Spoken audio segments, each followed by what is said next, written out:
Halo teman-teman, selamat datang kembali di channel StatAxis. Di seri ini kita akan belajar bareng tentang statistika dengan panduan dari buku Elementary Statistics, A Step-by-Step Approach karya Blumen. Untuk video kali ini, kita akan mulai dari chapter 11, yaitu Descriptive and Inferential Statistics, dengan dua tujuan utama. Pertama, mengenal istilah-istilah dasar dalam statistika. Yang kedua, memahami perbedaan antara dua cabang statistika, yaitu statistika deskriptif dan statistika inferensial. Nah, berikut PPT atau bahan yang akan kita pelajari. Ya, cuma satu halaman dan dengan animasi yang sederhana. Kalau kamu dengar kata statistika, mungkin yang pertama kali terbayangkan adalah data ya. Sebenarnya yang kita pikirin itu juga nggak salah sih, karena statistika emang adalah ilmu tentang data itu sendiri. Atau lebih tepatnya, dalam buku ini disebutin bahwa statistika merupakan ilmu yang mempelajari bagaimana cara kita mengumpulkan data, mengorganisir, meringkas, menganalisis, hingga akhirnya menarik kesimpulan dari data tersebut. Jadi, bisa dibilang kalau statistika ini adalah berupa alat yang sangat penting untuk mengubah data jadi informasi yang berguna. Dari data mentah jadi informasi yang berguna untuk bikin kebijakan dan sebagainya. Nah, kalau tadi kita udah sepakat ya, tadi statistika itu berhubungan erat dengan data. Sekarang muncul pertanyaan, sebenarnya apa itu data? Untuk lebih mudah memahaminya, bayangin kita lagi meneliti tinggi badan mahasiswa di sebuah kelas. Nah, tinggi badan inilah yang disebut sebagai variabel. Karena apa? Karena tinggi badan ini adalah karakteristik yang ingin kita amati dari objek tadi. Nah, nilai variabelnya ini akan berbeda-beda tiap individu atau di konteks ini siswanya gitu. Misalnya kita catat tinggi badan mereka tuh misal 160, 170, 165, 175 gitu. Nah, angka-angka hasil pencatatan itu yang kita sebut sebagai data. Jadi, data itu adalah nilai yang kita catat dari pengukuran si variabel. Nah, kalau semua data itu kita kumpulin jadi satu, itu yang disebut sebagai dataset. Sementara itu, kalau cuma satu angka aja, misal yang kita ambil 170 cm. Nah, 171 buah itu doang disebut sebagai datum. Oke, sampai sini paham ya? Nah, harapannya dengan contoh sederhana ini kita bisa lihat hubungan antara istilah-istilah dasar di statistika. Kalau kita ringkas ya, variabel itu adalah sifat atau karakteristik yang diamati. Data adalah nilai yang dihasilkan dari variabel tadi. Nah, kumpulan dari nilainya disebut dataset dan setiap nilai tunggal adalah datum. Nah, oke. Apa lagi? Selanjutnya, setelah kita kenal dengan istilah data, nah kita bisa masuk ke pembagian utama dalam statistika, yaitu deskriptif sama inferensial tadi. Yang pertama, deskriptif statistik. Cabang ini sebenarnya fokus ke bagaimana kita ngumpulin data, mengorganisir data tadi, meringkas dan menyajikannya. Intinya kita mau mencoba menceritakan kondisi apa adanya berdasarkan data yang ada. Kata kunci dari deskriptif ini adalah menyajikan data apa adanya. Kita dapat data, kita rapikan, kita sajikan. Disajikannya itu bisa dalam bentuk tabel atau dalam bentuk dashboard. Nah, kalau di contoh ini misalkan ada data sensus penduduk. Sensus penduduk itu kan ada 10 tahun, dilakukan 10 tahun ya.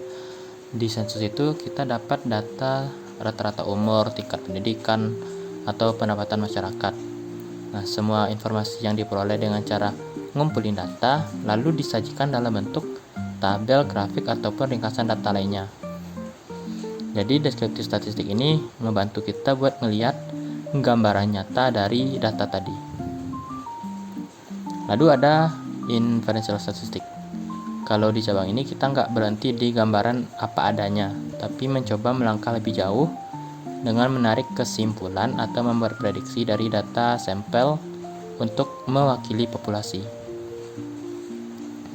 Nah, di sini kita udah mengenal dengan istilah sampel dan populasi.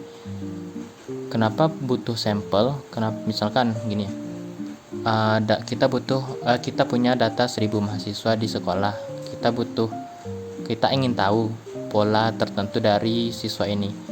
Daripada kita ambil data 1.000 siswa di sekolah, mending kita ambil beberapa data untuk mewakili populasi tadi yang disebut sebagai sampel. Kenapa emang 1.000 bisa diwakili 100 orang? Sebenarnya bisa kalau teknik pengambilan datanya itu tepat. Itu yang dinamakan dengan sampling, yang diharapkan sebagai representatif terhadap populasi.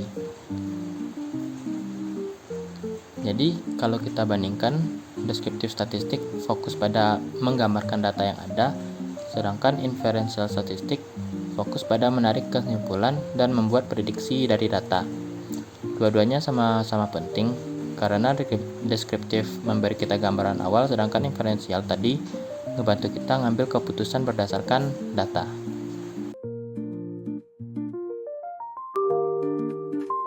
Kita akan lanjut ke chapter 1.2 yaitu Variables and Types of Data. Chapter ini akan fokus pada mengidentifikasi tipe data dan tingkatan pengukuran untuk setiap variabel. Dalam statistika, sebelum melakukan analisis, kita harus memahami jenis variabel dan skala pengukurannya. Variabel itu sendiri dapat kita bagi menjadi dua, yaitu variabel kualitatif dan variabel kuantitatif. Pembagian ini didasarkan pada sifat data yang dikumpulkan, apakah berupa kategori ataupun berupa angka. Variabel kualitatif mengelompokkan data ke dalam kategori atau atribut tertentu. Maksud dari atribut tertentu ini adalah ciri khas yang membedakan antar kategorinya. Contoh, hobi seseorang membaca dan hobi lainnya olahraga. Sama-sama label yang berbeda dan tidak bisa dibandingkan lebih besar mana satu dan lainnya. Variabel ini tidak berbentuk angka, melainkan label atau kategori. Sebaliknya, variabel kuantitatif berbentuk angka sehingga bisa diurutkan atau kita ranking. Maksud bisa diurutkan ini adalah data ini dapat disusun dari yang terkecil sampai yang terbesar. Misalnya usia. Anak berusia 10 tahun bisa kita urutkan lebih muda daripada remaja yang usia 15 tahun. Dan remaja 15 tahun lebih muda daripada orang dewasa yang umurnya 25 tahun. Dengan kata lain, variabel kuantitatif memungkinkan adanya perbandingan ukuran. Nah, variabel kuantitatif ini masih bisa lagi kita bagi menjadi dua jenis. Yang pertama, variabel kuantitatif diskrit, yang kedua, variabel kuantitatif kontinu. Variabel diskrit ini nilainya dapat dihitung, seperti jumlah anak atau jumlah mahasiswa di suatu kelas. Kita bisa menghitung satu persatu dan hasilnya selalu bilangan bulat. Sedangkan variabel kontinu diperoleh melalui pengukuran, dapat bernilai desimal dan hasilnya sering dibulatkan. Contohnya, berat badan atau suhu tubuh. Berat 60,5 kg bisa berarti antara 60,45 sampai 60,54 kg, tergantung alat ukur yang kita gunakan. Selain jenis variabel di atas, kita juga perlu memahami skala pengukuran. Setidaknya ada 4 skala pengukuran yang utama. Pertama, skala pengukuran nominal, di mana data dikelompokkan dalam kategori yang saling terpisah tanpa urutan. Maksudnya, kategori tersebut tidak memiliki tingkatan yang lebih tinggi atau yang lebih rendah. Contohnya jenis kelamin, laki-laki dan perempuan. Keduanya hanya kategori berbeda, tidak bisa dikatakan laki-laki lebih besar atau perempuan lebih kecil. Oke, yang kedua, skala ordinal. Di skala ordinal ini, data dikategorikan dan dapat diurutkan, tetapi perbedaan antar kategorinya tidak dapat diukur secara tepat. Contohnya ukuran baju, yang biasanya kita tahu ukuran S, M, L, atau XL gitu. Nah, di sini kan kita udah tahu jelas ada urutan dari kecil ke yang besar. Tetapi kita nggak tahu seberapa besar perbedaan ukuran dari S ke M dibandingkan dengan M ke L. Atau yang lebih mudah, kita pakai contoh lain seperti ranking di suatu perlombaan. Ada juara 1, 2, dan 3. Juara 1 ini misalkan nilainya 100. Mungkin selisih dengan si juara 2 terpaut selisih 20 poin. Tetapi selisih antar juara 2 dan juara 3 bisa jadi tidak 20 poin, bisa jadi hanya 5 poin atau lebih besar 50 poin. Di sini bisa kita lihat selisih antar kategorinya itu tidak konsisten. Jadi ordinal menunjukkan urutan, sudah bisa menunjukkan urutan, tetapi tidak memberi ukuran selisih yang konsisten. Skala ukuran yang ketiga adalah skala interval, di mana data dapat diurutkan dan selisih antar nilai memiliki arti, tetapi tidak ada nol mutlak. Artinya, nol pada skala ini bukan berarti ketiadaan. Misalnya suhu dalam Celcius atau Fahrenheit. Perbedaan 10 derajat bermakna misalnya 30 derajat lebih panas 10 derajat daripada 20 derajat Celcius. Namun, 0 derajat Celcius bukan berarti tidak ada suhu, melainkan hanya titik acuan pada skala. Karena itu, kita nggak bisa mengatakan bahwa 40 derajat Celcius ini 2 kali lebih panas dari 20 derajat Celcius. Yang keempat, skala rasio. Skala ini memiliki semua sifat interval, ditambah adanya nol mutlak yang benar-benar berarti ketiadaan. Dengan adanya nol mutlak, kita bisa membuat perbandingan yang proporsional. Misalnya berat badan 0 kg berarti benar-benar tidak ada berat sama sekali.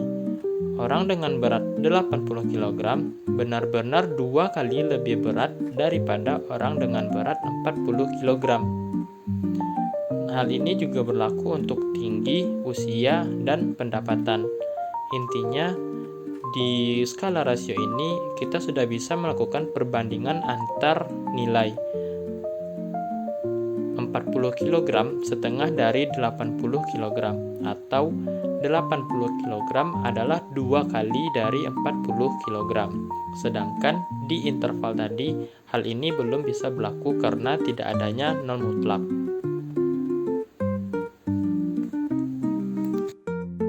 Nah, dari materi ini, kita bisa memahami variabel dan skala pengukuran adalah fondasi penting sebelum melangkah ke analisis statistik yang lebih lanjut. Tanpa pemahaman ini, kita bisa salah memilih metode analisis atau salah menafsirkan hasil data. Dengan mengetahui apakah data termasuk kualitatif atau kuantitatif, serta menggunakan skala pengukuran yang tepat, baik itu nominal, ordinal, interval, atau rasio, kita dapat mengolah data dengan lebih akurat dan menghasilkan kesimpulan yang benar.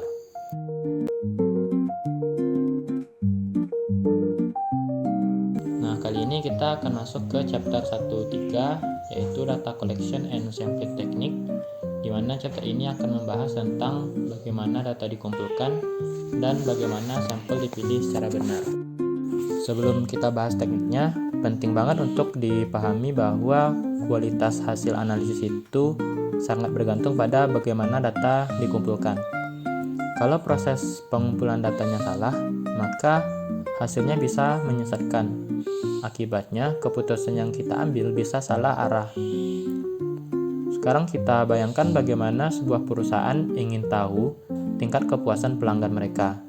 Tetapi di sini mereka hanya mengambil atau mewawancarai pelanggan yang datang di jam siang aja. Padahal pelanggan mereka juga ada yang datang di jam pagi ataupun malam. Sehingga jika mereka hanya mengambil pelanggan di jam siang, masalahnya pelanggan di jam pagi dan pelanggan jam malam tidak terwakilkan. Padahal mereka juga punya pengalaman yang berbeda. Sehingga data yang diambil tidak mewakili populasi pelanggan dari perusahaan tersebut. Nah, coba kita pindah ke contoh lain di dunia pendidikan. Misalkan sebuah lembaga pendidikan ingin menilai efektivitas pembelajaran mereka. Namun mereka hanya mengambil data dari siswa yang aktif berbicara di kelas. Nah, siswa yang kurang aktif maupun tidak aktif diabaikan, padahal data dari mereka ini juga penting untuk dikumpulkan. Oleh karena itu, kalau datanya tidak dikumpulkan dengan cara yang tepat, hasilnya tidak akan menggambarkan kenyataan yang sebenarnya. Artinya, pengumpulan data merupakan sebuah fondasi dari keputusan yang akurat dan dapat dipercaya. Nah, kita masuk ke metode pengumpulan data. Dalam praktiknya, ada berbagai cara untuk mengumpulkan data, tapi yang paling umum digunakan adalah survei. Dan survei ini bisa dilakukan dengan beberapa metode. Di sini ada 3 metode survei, yaitu survei telepon, kuesioner, pos, dan wawancara langsung. Masing-masing metode ini ada kelebihan dan kekurangannya masing-masing. Nah, selain ketiga survei di atas, data juga bisa diperoleh dari observasi langsung atau catatan yang sudah ada. Nah, yang perlu diingat, apapun metodenya, hal terpenting adalah menghindari terjadinya bias dan memastikan data benar-benar mewakili kondisi yang sebenarnya. Selanjutnya kita masuk ke teknik pengambilan sampel atau sampling teknik. Sebagaimana kita ketahui, sampel itu kan sebahagian kecil dari sebuah populasi. Hal ini kita perlu lakukan yaitu pengambilan sampel karena biasanya penelitian pada seluruh populasi seringkali tidak memungkinkan untuk dilakukan. Kita hanya mengambil sebagian kecil dari populasi tersebut, tetapi bagian kecil itu harus bersifat representatif terhadap populasi atau mewakili keseluruhan populasi. Nah, untuk menjaga atau memenuhi sifat tersebut yang mewakili keseluruhan populasi, ada beberapa teknik yang bisa kita gunakan dalam pengambilan sampel. Yang pertama ada random sampling. Pada metode ini, setiap anggota populasi punya peluang yang sama untuk dipilih. Artinya, tidak ada individu yang lebih berpeluang atau kurang berpeluang untuk masuk ke dalam sampel. Misalnya, kalau ada 100 orang, tapi di sini kita pakai 10 orang ya. Ada 10 orang dalam sebuah populasi. Nah, maka masing-masing orang tersebut punya peluang 1:10 untuk terpilih menjadi sampel. Cara sederhananya kayak pakai undian. Semua nama dimasukin ke dalam kotak, terus kotaknya kita kocok, lalu diambil secara acak beberapa nama. Di dunia penelitian, ini bisa dilakukan dengan generator angka acak di komputer atau mungkin di Excel ya, pakai angka random gitu. Nah, karena semua orang punya kesempatan yang sama, hasilnya dianggap tidak bias dan mewakili populasi secara adil. Yang kedua ada systematic sampling. Di metode ini dilakukan dengan cara memilih setiap anggota kekah dari daftar populasi setelah menentukan satu titik awal secara acak. Nah, sesuai namanya sistematik, jadi kita harus membuat sistemnya terlebih dahulu. Misalnya ada 2000 orang, kita pakai contoh 2000 orang, lalu kita butuh sampel sebanyak 50. Nah, untuk itu kita bisa membagi 2000 dibagi 50, hasilnya kan 40 ya. Nah, jadi setiap orang ke-40 akan dipilih. Tetapi kita butuh satu lagi titik awal yang sifatnya acak. Misalkan kalau di contoh ini ada 10, kita pilih dulu titik awalnya secara acak yang mana gitu. Misalkan titik awalnya 2. Jadi karena tadi setiap ke-40 orang gitu ya. Berarti nanti sampel yang terpilih ada 2, ada tambah 40, 42, tambahkan 40, jadi 82 dan seterusnya. Hingga tercukup sampel sebanyak 50 sampel gitu. Nah, metode ini praktis dan mudah dilakukan asalkan urutan populasi ini tidak berpola. Tidak berpola ini maksudnya laki-laki, perempuan, laki-laki, perempuan. Kalau sampel atau populasinya berurutan atau berpola kayak gitu, ada kemungkinan hanya terwakilkan satu karakteristik saja. Mungkin kita ambil kelipatan 2 gitu. Nah, kan tadi polanya ada perempuan, laki-laki, perempuan, laki-laki. Kalau kelipatan 2, 4, 6, yang terpilih selalu laki-laki. Jadi pola perempuannya nggak terkumpulkan gitu. Yang ketiga ada stratified sampling atau sampel bertingkat. Dalam stratified sampling ini populasi dibagi ke dalam kelompok atau strata berdasarkan karakteristik penting. Contohnya jenis kelamin, usia, atau tingkat pendidikan gitu. Lalu diambil sampel acak dari tiap strata agar semua kelompok terwakili secara proporsional. Contohnya di sini kita pakai, kalau di sini kita pakai contoh di sebuah kampus atau perguruan tinggi, mereka ingin mengetahui pendapat mahasiswa tentang kebijakan baru di kampus mereka. Nah, populasinya dibagi jadi 3 strata, mahasiswa tingkat pertama, kedua, ketiga, dan keempat. Yang pertama itu tahun 2025, tingkat kedua 2024, hingga tingkat keempat 2022. Nah, karena kita ingin mengambil stratified sampling, jadi kita harus mengambil sampel di setiap tingkatan. Jadi di tingkat pertama tahun 2025 harus diambil sampelnya, 2024 harus ada sampel, 2023 juga harus, dan seterusnya hingga tahun 2022. Jadi nggak boleh salah satu tingkat ini tidak terambil sampelnya gitu. Dengan cara ini hasilnya bisa menunjukkan perbedaan pendapat antar kelompok itu secara lebih akurat. Yang keempat ada cluster sampling atau sampel cluster. Metode ini digunakan ketika populasi sangat besar dan tersebar secara geografis. Langkahnya itu misalkan populasinya dibagi menjadi cluster berdasarkan wilayah atau kelompok besar. Kemudian beberapa cluster dipilih secara acak dan yang menjadi anggota sampelnya adalah semua anggota dari satu cluster tersebut. Maksudnya misalkan ini ada 8 sekolah, kita ingin mengambil sampel secara cluster.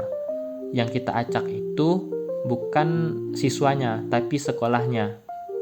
Kita acak misalkan terambil 4 sampel, sekolah B, C, E, atau G gitu. Ada 4 sekolah yang diacak itu sekolahnya, lalu yang diambil datanya adalah seluruh anggota dari cluster tersebut. Metode ini efisien dan hemat biaya, tapi hasilnya bisa bias kalau klaster yang dipilih tersebut tidak mewakili keragaman seluruh populasi. Nah, mungkin cukup sekian materi kita. Kesimpulannya, teknik pengumpulan dan pengambilan sampel adalah fondasi utama penelitian statistik. Kalau data dikumpulkan dengan cara yang benar, hasilnya bisa diandalkan untuk mengambil keputusan yang tepat. Tapi kalau prosesnya bias, sekecil apapun, maka kesimpulan yang dihasilkan juga akan melenceng. Jadi sebelum kita belajar cara menganalisis data, pastikan dulu satu hal, apakah datanya dikumpulkan dan diambil dengan cara yang benar.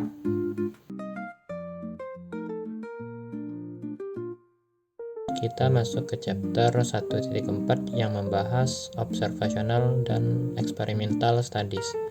Chapter ini sebenarnya cukup singkat karena hanya memiliki satu objektif, yaitu membedakan antara observational study dan experimental study.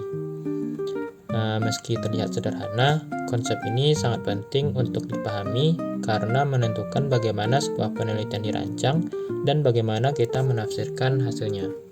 Jadi, mari langsung kita bahas. Pertama, observational study. Dalam sebuah studi observasional, peneliti hanya mengamati apa yang sedang terjadi atau apa yang telah terjadi di masa lalu, lalu mencoba menarik kesimpulan berdasarkan hasil pengamatan tersebut. Nah, dari definisi ini, kita bisa melihat bahwa peneliti bersifat pasif. Perannya hanya sebatas mengamati fenomena yang memang terjadi secara alami, tanpa ikut campur, tanpa mengubah kondisi, dan tanpa memberikan perlakuan apapun kepada subjek penelitian. Nah, karena tidak ada campur tangan peneliti, data dalam observational study biasanya mencerminkan kondisi yang benar-benar realistis. Setelah data terkumpul, barulah peneliti menarik kesimpulan dari pola atau hubungan yang terlihat. Sebagai contoh, dalam buku ini terdapat studi yang membandingkan pemilik sepeda motor pada tahun 1980 dan tahun 1998. Variabel yang diamati adalah usia dan tingkat kekayaan pemilik motor. Data inilah yang terjadi secara alami dalam rentang waktu tersebut, yaitu tanpa intervensi dari si peneliti. Peneliti hanya mengamati dan menganalisis data tersebut sehingga mereka dapat menyimpulkan bahwa motorcycle owners are getting older and richer. Simpelnya, peneliti cukup melihat lalu menarik makna dari apa yang ada. Nah, sekarang kita beralih ke experimental study. Berbeda dengan yang sebelumnya, dalam penelitian eksperimental ini, peneliti lebih bersifat aktif. Aktif di sini maksudnya adalah peneliti sengaja memanipulasi salah satu variabel dengan memberikan perlakuan tertentu. Tujuannya untuk melihat apakah perlakuan tersebut memiliki pengaruh terhadap variabel lain. Dengan kata lain, peneliti mengatur kondisi penelitian secara sengaja agar bisa menguji hubungan sebab akibat.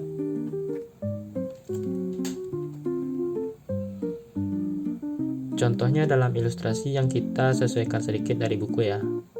Misalnya ada penelitian yang ingin membandingkan jumlah angkatan beban dari dua kelompok selama 4 hari ke depan.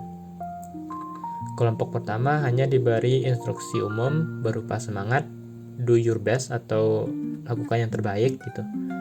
Nah, di sini kelompok ini tidak ada perlakuan khusus sehingga mereka disebut sebagai kelompok kontrol atau control group. Sementara itu, kelompok kedua diberikan instruksi yang lebih spesifik, di mana mereka diminta untuk meningkatkan jumlah angkatannya sebanyak 2 angkatan setiap harinya. Jadi, kalau hari pertama mereka mampu mengangkat beban sebanyak 10 kali, berarti hari kedua harus 12 kali dan seterusnya.